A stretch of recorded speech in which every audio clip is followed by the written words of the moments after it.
Ancient alien stellar navigation maps. What a crazy idea. Yes, it is. My original idea. For over 10 years, I'm making very good money with this idea, inspired by book Contact by Carl Sagan.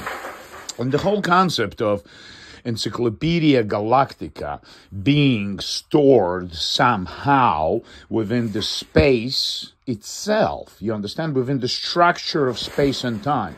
This is what I'm trying to talk about. There are different metals, and everyone is different. Everyone is exploration of different subject matters. And here I'm going to actually make something that will be similar to antique maps we had on Earth. And I had a very nice collection of maps. So it's going to be this alien planet, pretend. Aliens left this 5,000 years ago in the first city of Ur, Mesopotamia. You know, the beginning of agriculture. Gods came to King Gilgamesh and they said, we give you civilization. Agriculture gave civilization, right? We gave you civilization and now you cannot take it back. Now, ladies and gentlemen, 12,000 years into agriculture, we're not sure it was a good idea.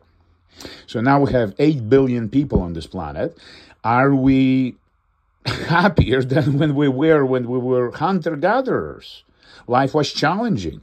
In fact, I'm saying during hunter-gathering years, every day was an adventure. So by the end of the life, that hunter had lived like 5 lives of adventures by comparison to farmer, who has the most boring fucking life every day the same, every year the same.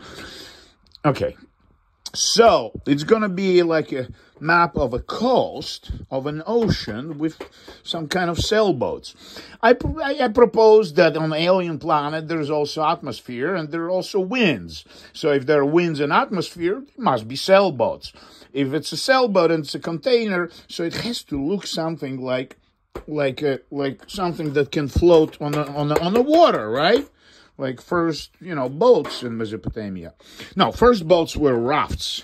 500,000 years ago, Homo sapiens was traveling Gibraltar to Europe. We know that. And to Crete, which is 120 miles from mainland. So let's go back. So it's going to be ancient coast of alien planet. And there will be alien species. And there will be alien symbology as I'm developing, you understand? Undeciphered, mixed with quantum physics, quantum mechanics, and how we so far understand the universe. So there will be incorporated, hidden messages from physics and mathematics as a principal science of humanity is mathematics, right? Everything else is BS. Literature, anthropology, history, everything I've learned in my life, except mathematics, is speculative. You have opinion, I have opinion, new discovery comes up, everything changes. But mathematics always is the same. So this is why we say it's a true science.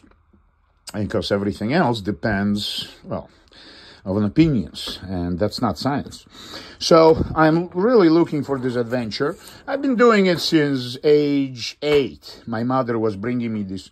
My father or somebody was getting me those aluminum plates. They were aluminum, very thin and very easy to carve with a nail and a hammer.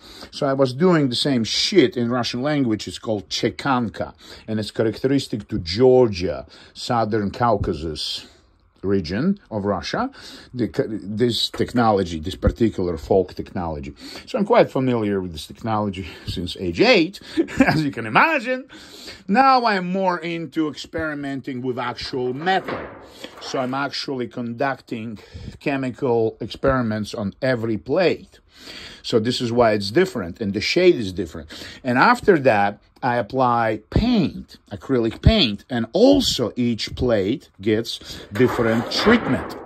And it comes out differently, understand? With a little more purplish, greenish, more reddish, things like that. And all of this is a continuous process. They looked very different 10 years ago, but they're selling. They're $1,700 each. People buy them like hot potatoes all over the world. All over the world.